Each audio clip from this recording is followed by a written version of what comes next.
आज हम शिव की चर्चा नहीं कर रहे हैं, आज हम अपने जीवन की चर्चा कर रहे हैं, क्योंकि शिव कहीं बाहर नहीं है।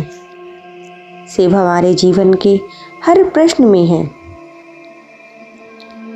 जीवन में एक समय ऐसा आता है जब इंसान सब कुछ करते करते थक जाता है, मेहनत करता है, प्रार्थना करता है, लेकिन फिर भी जीवन वैसा नहीं चलता जैसा वह चाहता है।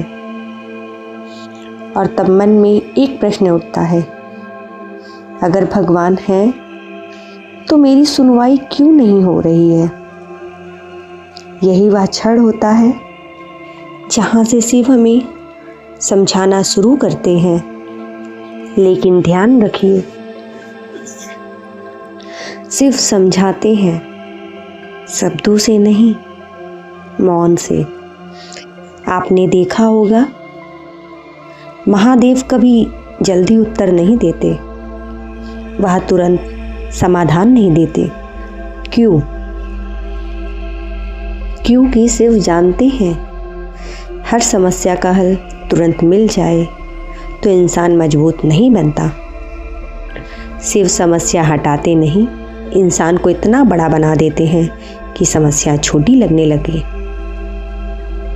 आज का इंसान कहता है भगवान बस एक काम हो जाए, भगवान बस ये दुख चला जाए। लेकिन शिव कहते हैं अगर मैं तेरा दुख हटा दूं तो तू टूटेगा नहीं, पर मजबूत भी नहीं बनेगा। शिव हमें गिरने देते हैं ताकि हम खुद को पहचान सकें।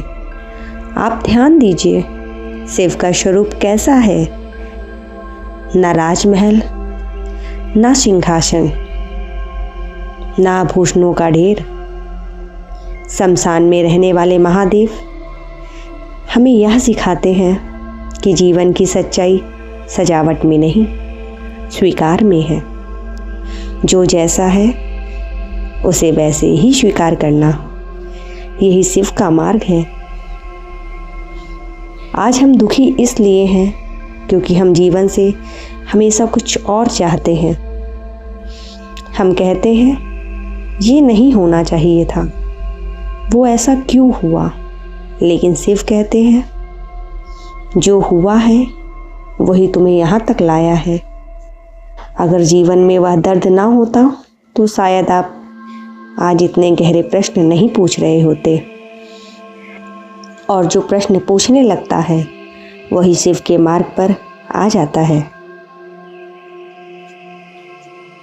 महादेव कभी यह नहीं कहते कि सब छोड़ दो, वह कहते हैं सब करते हुए भी अंदर से मुक्त रहो। काम करो पर अहंकार मत करो, प्रयास करो पर परिणाम पर मत अटको।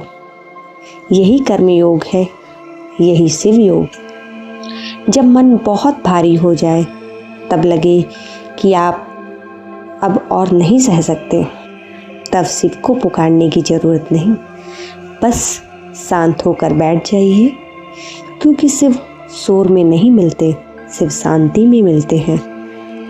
जिस दिन आप अपनी बेचैनी छोड़ देंगे, उस दिन शिव आपके भीतर बोलने लगेंगे। याद रखिए, जो इंसान हर परिस्थिति में शांत रहना सीख लेता है वही सच्चा शिव भक्त होता है। शिव को फूल नहीं चाहिए, शिव को दूध नहीं चाहिए, शिव को चाहिए आपका संतुलन। आज की यह शिव चर्चा आपको यह याद दिलाने के लिए थी कि आप अकेले नहीं हैं, आप कमज़ोर नहीं हैं, आप टूटे नहीं हैं, आप बस शिव की प्रक्रिया से गुजर रहे हैं। और जो इस प्रक्रिया को समझ लेता है वही जीवन को समझ लेता है। अगर यह शिव चर्चा आपके मन को थोड़ा भी शांत कर गई हो तो समझिए महादेव की कृपा यहीं से शुरू हो गई है। श्री शिवाय नमस्तुभ्यं।